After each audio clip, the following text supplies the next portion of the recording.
बिस्मिल्लाहिर्रहमानिर्रहीम। अस्सलामुअलैकुम। इब्तिदा कर रही हूँ इलाही तेरे नाम से, मैं वाकिफ़ नहीं हूँ आगे के अंजाम से। इलाही ये इल्तिजा है अगर तू करम करे, वो बात दे ज़ुबां पर जो दिल पर असर करे। अस्सलामुअलैकुम सदर आली वक़ार। आज मेरी तकरीर का उन्वान ऐसा है जिसकी अहमियत से आप सब आगाह होंगे और इसकी नाक़दरी के मुतालिक भी बाखबर होंगे। आज मेरा उन्वान है हिजाब की अहमियत। या अय्युहन नबिय्यु कुल लिअज़वाजिका व बनातिका व निसाइल मुअमिनीना युदनीना अलैहिन्ना मिन जलाबीबिहिन्न ज़ालिका अदना अन युअरफ़ना फ़ला युअज़ैन व कानल्लाहु गफ़ूरर रहीमा।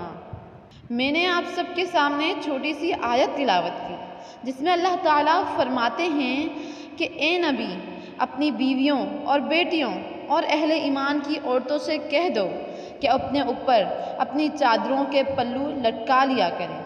ये ज़्यादा मुनासिब तरीक़ा है ताकि वो पहचान ली जाएं और न सताई जाएं। बेशक अल्लाह ताला गफ़ूरुर रहीम है। मुअज़्ज़िज़ सामीन, हिजाब के मायने पर्दा करने के हैं। हिजाब से मुराद ये है कि औरत अपने मुकम्मल जिस्म को ढांपे और नामहरम के सामने बेपर्दा होकर ना जाए। अज़ीज़ सामीन, लेकिन ये बात भी कही जाती है कि हया तो नज़रों में होनी चाहिए, जबकि ऐसे लोगों से पूछना चाहिए कि फिर कुरान में अल्लाह ताला ने नबी और मुसलमानों को मुखातिब करके उनकी औरतों से पर्दा करवाने का हुक्म क्यों दिया। अहबाब कराम, ज़रूरत इस बात की है कि ये समझा जाए कि इस्लाम कोई क़ैद नहीं बल्कि ये ज़िंदगी को आसान बनाने का तरीक़ा है। हिजाब करना दकियानूसी होने के मुतरादिफ नहीं, क्योंकि कपड़े इंसान ने तब पहनने शुरू किए जब उसने तरक्की की, और हिजाब करने के बाद अगर गर्मी बर्दाश्त नहीं होती तो सोचें आखिरत में जहन्नुम की गर्मी को कैसे बर्दाश्त किया जा सकेगा।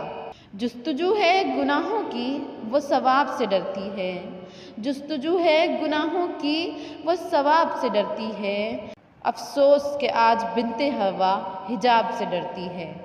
मेरी प्यारी बहनों, पर्दा करने वाली लड़कियां किसी सल्तनत की नहीं बल्कि इस्लाम की शहजादियां कहलाती हैं। वफ़ा की पेकर ए बिन्ते हवा, हया की चादर न सर से अपने कभी सरकने देना। कठिन हो जितनी भी मुसाफतें, न खुद को कभी भी भटकने देना। इस दुआ के साथ आप सबसे इजाज़त चाहूँगी कि अल्लाह पाक तमाम मुसलमान ख़वातीन को हिजाब करने और इस्लाम पर अमल करने की तौफ़ीक़ अता फ़रमाएँ। आमीन। आप सबकी समाअतों का बहुत बहुत शुक्रिया।